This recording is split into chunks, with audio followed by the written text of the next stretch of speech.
إذا هذا الهدف الثاني كان من زكريا بوخلال بعد تمريرة حكيم زياش في الدقيقة 92.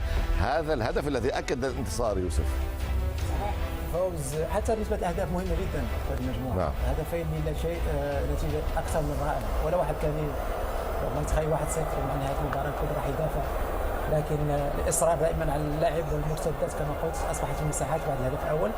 المنتخب البلجيكي اصبح يريد تسجيل التعادل، فاصبحت المساحات وراء دخول كما قلت بالسرعه. نعم. مرتدات زياش اليوم قدم مباراه كبيره، المفروض تكون هذه مرجع للنيات زياش للعطاء، لانه لا زال ممكن نشاهد زياش افضل مما شاهدناه اليوم، لكن على العموم اعتقد انه قدم مباراه كبيره وساعد زملائه وكان قد المسؤوليه اليوم. نعم بالفعل. اذا هدفان لمصلحه منتخب المغرب مقابل لا شيء لبلجيكا. الهدف الاول احرزه عبد الحميد صابري بطريقه تشبه الى حد ما هدف زياش الملغى في الشوط الاول، ضربه حره جانبيه، ولاحظوا هذه كل مناطق المشجعين في بروكسل في الدار البيضاء في الدوحه تتفاعل مع هذا الهدف الذي احرزه عبد الحميد صابري بكره مقوسه غالطت الحارس كورتوا.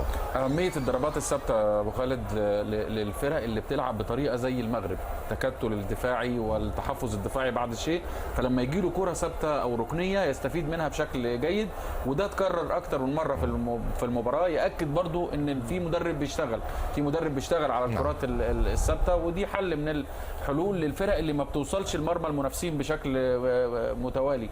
انما انا اشوف ان المغرب استحق الفوز جدا على الاداء والالتزام والانضباط، انا ده اهم شيء بالنسبه لي.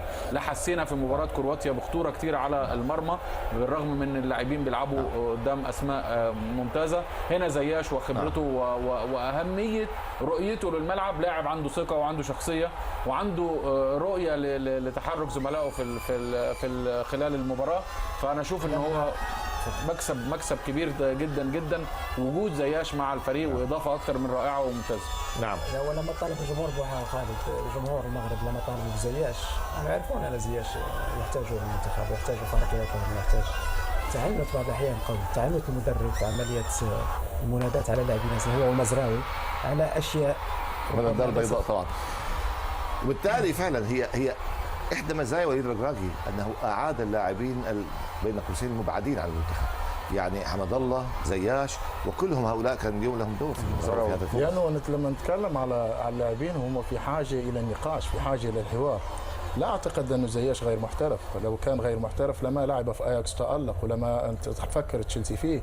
لما نتكلم على مزراوي اكيد في مشكل عميق في سبب المدرب القديم، وبذلك هي اكيد وكان مصر على موقف وابعاد اللاعبين. اكيد لابد ان نشيدك ذلك باداء رئيس الاتحاد بمعنى في اقالته والتعويل على وليد الركراكي، ولما نتكلم هو انتصار كذلك للمدرب المحلي، كذلك لابد ان نشيد بالمدرب وليد الركراكي وما قدمه لغايه الان. ليس سهل اليوم الدخول في كاس العالم في فتره قصيره وتقديم كل هذا الاداء. اكيد نختلف نتفق في اداء نوعا ما في تفاصيل اكيد، لكن نحن في الاخير هنالك من ابتعادها على التالق على المستوى العالمي تعود من باب الكبير بتعادل وانتصار وباداء نوعا ما مقنع وباشراك لاعبين كبار. لما نتكلم في الهدف الثاني الذي سجل، احنا نتكلموا على الرسم التكتيكي ونتكلموا على الاداء الجماعي، لكن لابد ان نشيد بالاداء الفني. من يصنع الفارق؟ يصنع الفارق اللاعب حكيم زياش، اول حمد الله بالرأسية اللي تكلم عليها، ثم هذا الهدف المباشر. اكيد لاحظ في هذا الهدف سيس كان موجود في كل هدف، كان الحمد لله ما كان متسلل، الحمد لله ما كان متسلل. تحرك صح على البر، لكن سيس كان دائما يتحرك جدا. لكن الهدف الثاني لاحظ زياش والحركه الفنيه، وهذا نتكلم على امكانيات لاعب، امكانيات لاعب في جعل من كره ميته ليس هنالك فرصه الى فرصه حقيقيه للتسجيل. وهذا دائما نتكلموا الفوارق ما بين منتخب ومنتخب. منتخب المغربي فيه الامكانيات العاليه كما شاهدنا بوفال في الاول، كما شاهدنا في دخول بوخلال وصابير في التسجيل. هذا الهدف الثاني، لاحظ حمد الله اول كره بالراس، ثم لاحظ زياش كره ميته ليس هنالك فرصه. صحيح. هنا الحركه الفنيه لزياش، هنا نتكلم عن امكانيه لاعب اللي في تشيلسي، ولذلك تشيلسي قام بالاستثمار في هذا اللاعب. فنحن نتكلموا على امكانيات لاعبين تصنع الفارق. هنيئا للمغرب بهذا المنتخب، هنيئا للمغرب بهؤلاء اللاعبين، وانا اعتقد اتمنى ان يستمروا على هذا صحيح. الاداء وعلى هذا المستوى، ونتمنى ان نتشارك معهم الفرحه الكبرى ان شاء الله بالتعاون. تصاعد في الاداء المغربي، أكيد. تعادل مع كرواتيا بدون اهداف، بمباراه كان يعني دفاعيا فيها قوي، هجوميا كان ناقص شوي. اليوم كان التكامل والتوازن بين الدفاع والهجوم، سجل هدفين في اخر 20 دقيقه من عمر المباراه، وهذا نجاح في جميع النواحي بالنسبه للمنتخب المغربي. مباراته القادمه كانت مهمه جدا، وانا اشعر بان ملامح 1986 ترتسم في هذه البطوله عندما تصدر مجموعته منتخبات اوروبيه. الان ايضا قادر على تصدر مجموعته، هو الان متصدر المجموعه امام منتخبين اوروبيين كبيرين. الاختلاف ربما مع 86 انه تعادل في اول مباراتين، نعم، فاز اخر صفر مخالف صفر ثم فاز على البرتغال. اليوم الفوز في المباراه الثانيه، وممكن ان شاء الله يتحقق فوز ان في شاء المباراه الله. الثالثه، لما لا؟ يعني يفكر اكثر ايجابي، والفوز نعم. هذا يعطيه كما قلت يعطيه ثقه اكثر. نعم. ويبقى دائما على تركيز، لان لا زالت البطوله، لا زالت هناك لا نريد الدخول وما زال لم في يتاهل بعد مفاجآت. الفريق، لم يتاهل، هو على الطريق الصحيح وان شاء الله سيتاهل. صحيح، وهناك فرحه مستحقه. نعم. من حق اللاعبين، من حق الجمهور يفرح اكيد. كما قلت. غدا او بعد غد يجب التركيز اكثر على المباراه المقبله، نمشيها خطوة ونسيان- خطوة. صحيح، نسيان هذه الاشياء. نفرح عندما نتاهل الدور الثاني. نعم. تكلمت على مباريات، تسلسل المباريات دائما كما قلت. عندما تريد بناء اي مدرب ياتي الى اي منتخب او فريق، يريد بناء يبدا بالدفاع. صحيح. وهذا الشيء يعرفه التوائل وهاتم. دفاعيا عندما تكون قوي لا تسجل عندما تكون أهداف. محصن دفاعيا محصن تستطيع ان دفاعيا. تنظر بعد ذلك أهم الهجوم. حاجه في بناء فريق هي الثوابت، هي الدفاع، حارس مرمى قوي يعطيك ثقه. من ثم كذلك التفكير في ما هو اكثر قوه، وهي الجانب الهجومي مع استغلال المهارات اللي عندك. اختيار اسلوب طريقه لعب كذلك نعم. يعتمد على نوعيه اللاعبين الموجودين عندك في الفريق. ممكن تلعب 4-4-2 ضغط عالي اذا عندك لاعبين مثلا عندهم سرعه وعندك راس حربه قوي في الكرات الهوائيه. لو عندك لاعبين سريعين مثلا في الهجوم تلعب على المرتدات وتستغل المساحات. هذا اللي نجح فيه الوليد. هتافات واهازيج واحتفالات في الدار البيضاء في بروكسل في منطقه المشجعين في الدوحه، وهنا في ملعب الثمامه الذي شهد هذا الانتصار التاريخي للمنتخب المغربي على منتخب بلجيكا بهدفين مقابل لا شيء. معلق المباراه جواد اكيد ان المشاعر يعني الان جياشه، والفوز كان كبيرا ومستحقا للمنتخب المغربي الذي لاعب الفوز وحصل عليه بجداره وتصدر هذه المجموعه. صحيح زميلي أيمن، اليوم انتصار تاريخي بمعنى الكلمة هنا في استاد الثمامة. انتصار على منتخب أوروبي متمرس هو بلجيكا، تكتيكيا إدارة على أعلى مستوى من وليد الركراكي، نفس الطريقة اللي شفناها في مباراة كرواتيا. لكن دعني أركز أكثر على الكوتشنج، التغييرات التي قام بها في شوط المباراة الثاني ممتازة جدا. بوخلال كذلك الصابري، الثنائي اللي حمل الجديد، القوة الذهنية كذلك بالنسبة للاعبين، لأنه ليس من السهل. حارس وليد أو بونو دخل عزف النشيد مع اللاعبين في آخر لحظة يتم استبداله.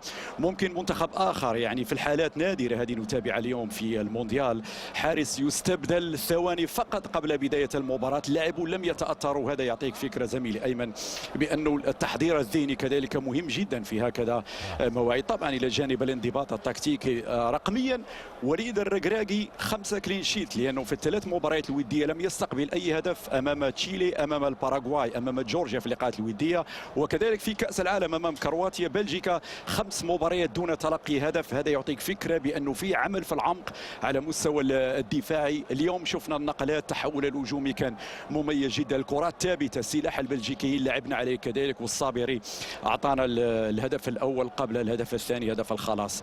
نعم انتصرنا اليوم، لكن يجب أن نكون حذرين. اليوم نسعد بالانتصار، لكن غدا حصة تدريبية لإزالة العياء والتفكير في التحضير لمباراة بلجيكا، لأننا لم نتأهل بعد. المهم نحن في الصدارة في انتظار مباراة كرواتيا وكندا. إذا شكرا جواد بدة، وهنيئا لك. وطبعا تفكير في المباراة الأخيرة أمام كندا بعد الفوز اليوم على بلجيكا. شكرا لك جواد، ومبروك هذا الانتصار. وفي هذا الجو الاحتفالي دعونا نستمع لصانع هذا الانتصار، المدرب. الشيء الجيد أنه مع مدرب وطني نعم. يعرف ماذا يريد المغاربه، وكيف احساس المغاربه عندما تكون مثل هذه المباريات الكبيره خصوصا في كاس العالم، وحاسس بهذه الفرحه وبهذه الاشياء اللي ربما قدمها هؤلاء اللاعبون للمغاربه. ونتمنى ان شاء الله كما قلت نستمر على هذا الاداء، نستمر على نفس التركيز وعلى هذا الفوز يعطينا ثقه. لكن كما قلت دائما يجب ان الهدوء الهدوء والتعاون. ديال الجروب اللي قدمنا كنلعبوا مجموعين كنديفونديو مجموعين. حافظنا على الشباك ديالنا، هذا هو اهم حاجه بالنسبه لنا. وكنشكر الجماهير اللي حضروا معنا وساندونا 90 دقيقه، والحمد لله انت كما شتي كما اكدنا عليهم في الماتش اللي فات، قلنا لهم بالله غنحققوا الفوز ان شاء الله وحققناه. حنا كنحسبوا كل ماتش كيما الماتشات كاملين. هذا الماتش هذا تو حسبناه بحال الماتش اللي فات وبحال الماتش اللي جاي ان شاء الله، والحمد لله ما خيبناش ربي وجبنا الفوز. حمد الله، هذا اليوم تاريخي، شنو كيشكل لك الفوز في مباراة في كأس العالم أمام منتخب قيمة بلجيكا؟ بسم الله الرحمن الرحيم. اللهم لك الحمد. أول حاجة هذا من فضل ربي، وثاني حاجة يعني من دعوات 40 مليون مغربي أنه كلهم كانوا ورانا في هذه المباراة وتايقين في هذه المجموعة اللي كنعتبرها أنها مجموعة كيف قلت قبل أن هذه المجموعة يعني أنا شخصيا عمري شفت جروب أو مجموعة بهذا الشكل. كنا إخوان، كنا كنضحكوا مع بعضياتنا، ما عندناش مشكل شكون اللي يبدا في الأول شكون اللي يدخل في الآخر. أهم شيء النتيجة تكون لصالح المنتخب ديالنا. اللهم لك الحمد. يعني اليوم جميع اللاعبين يعني بدون استثناء، حتى من الحارس يعني ياسين بونو في أول دقيقة خرج ودخل محمدي فكان في المستوى. فاحنا الحمد لله مجموعة يعني متكاملة، شيء كيكمل شيء. اللهم لك الحمد. نتمنوا نبقاو على هذا المسار هذا ان شاء الله. كل التوفيق إن شاء الله. شكرا جزيلا. النوع من النتائج الإيجابية على مستوى نهائيات كأس العالم. قبل أن أعلق على كلام دروغبا، أنا أعلق على كلام أحد أهم الأسباب اللي كانت من أسباب هذا الفوز التاريخي اليوم، الروح اللي تكلم فيها حمد الله والنصيري. هذه هي الروح، روح الألفة، روح الفريق الواحد تنعكس تماما على الفريق، وهذا اللي أعطى الفارق للمنتخب المغربي في مباراة اليوم. بدلاء وأساسيين. نعم، يعني قال حمد الله، قال انه ما في فرق، احنا ما بيننا اي اختلاف مين يبدا المباراة ومين ينزل اثناء المباراة، وهذه هي الروح، هذا هو التكاتف والتعاون والتضحية لاجل تحقيق الانجاز باسم البلد. فهذه احد الاسباب. بالنسبة للرقراقي اليوم نرفع له مش القبعة، نرفع له الطربوش المغربي، لأنه صراحة استحق نتيجة. هو انتصر على مدرب مارتينيز، مدرب عالمي، مدرب يمتلك أسماء عالمية تلعب في أفضل وأكبر الأندية العالمية. انتصر عليه تكتيكيا في كل أرجاء الملعب، تعامل مع الشوط الأول تعامل جدا ذكي، وتحفظ في الشوط الأول تحفظ ممتاز. الشوط الثاني بادر بالهجوم، تحصل على هدفين، اخذ 3 نقاط، تصدر المجموعه الان. نتمنى ان شاء الله انه زي ما قال كابتن يوسف، هي الافراح اليوم من حق اللعيبه ومن حق الجمهور المغربي وكل العرب يفرحون اليوم. افراح اليوم، غدا راحه، استعدادا للمباراه الاخيره، المباراه المهمه. الهدف الثاني ذاك هدفك في 2006 صح؟ صحيح. الهدف الثاني هدفه بخلال هدف رائع صراحة. بداية من الجملة، مشاركة 3 لاعيبة من زياش، الكرة كانت ميتة بمهارة فردية، جعل من اللا شيء يعني. بالفعل سنرفع هذا الطربوش المغربي أو الشاشية المغربية لما قدمه أسود الأطلس في هذه الأمسية تحديدا. ألف مبروك كابتن يوسف شيبو، هذه البداية وما زال إن شاء الله. طيب شكرا لك يا ابراهيم، شكرا لك يا ياسر، وكثير ابراهيم طربوش وشال، ونحن ما عندنا شيء في الاستوديو. لازم الغنائم توزعها بالعدل بعد هذه المباراه ان شاء الله. يوسف سيحكي عن المزيد ان شاء الله من وسائل التشجيع للمنتخب المغربي. المباراه القادمه للمنتخب المغربي ستكون في هذا الملعب يوم الخميس القادم في ملعب الثمامه، وهذا الملعب يبدو صار وش حلو وش سعد على المنتخب المغربي ان شاء الله. خير، حتى الكراسي بالاخضر والاحمر. نعم. لون المغرب، الشعر المغرب. نتمنى ان شاء الله كما قلت دائما من حق اللاعبين يفرحوا، من حق الجمهور يفرح. نعم. يستحقوا هذا الفوز، لكن بعد الغد يجب التركيز اكثر على المباراه المقبله. لا زلنا لم نضمن التاهل، نلعب بتركيز مره اخرى. الفوز راح يعطينا دافع، يعطينا ثقه اكثر، لكن كما قلت لا نفرط ونركز اكثر على منتخب كندا، لان منتخب كندا رغم المباراه مع كرواتيا لم تبدا بعد، لكن منتخب قوي ومنتخب يجب كما قلت الاستعداد له بشكل قوي. إذا بعد فوز المغرب على بلجيكا بهدفين مقابل لا شيء، ستنطلق بعد قليل فوز كبير على الفريق، على المنتخب البلجيكي، والحمد لله وديما مغرب.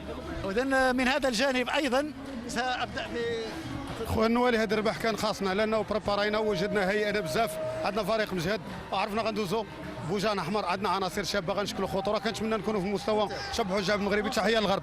الى الفاضله. فرحنا بزاف اليوم، كنا منتظرين هذا الفوز هذا محتاجينه. الحمد لله كي كتشوف الاجواء هنايا تبارك الله عليهم وديما مغرب. كما شاف الجميع كان فوز مستحق، تحيه للاعبين داروا مجهود كبير وما وقفوش هنايا، مازال المنتخب الكندي فوزوا عليه وندوزوا في راس المجموعه وما نساوش المنتخبات العربيه، وتحيه لقطر ان شاء الله. شكرا. اذا هذه هكذا هي الافراح هنا، وعوده اليك. شكرا للاخضر نوالي وللجمهور المغربي الطيب المتحمس لهذا المنتخب. بالتاكيد المنتخب المغربي منتخب محترف، ليس منتخب هاوي، لاعبيه كلهم محترفين. لذلك نحن يعني اعتقد ان مخاوفنا او حديثنا عن تركيز ان غدا راحه واستشفاء وبعد ذلك تركيز وتدريب من اجل مباراه كندا هي مجرد يعني كلام نحن نطمئن به انفسنا، لكن المنتخب المغربي بالتاكيد مع وليد الركراكي واعي تماما لذلك ولما يفعل. ده اللي انا كنت هختم بيها ابو خالد مع على ردا على كلام يوسف. لا ردا على كلام يوسف، يعني ردا على كلام يوسف على الخطوه اللي جايه مباراه كندا. المنتخب المغربي بيلعب في اجواء شبيهه باستاد الدار البيضاء في المغرب، الحماس، المسانده الجماهيريه، الرغبه الكبيره اللي عنده الجمهور بيتنقل للاعبين داخل ارض الملعب بالحماس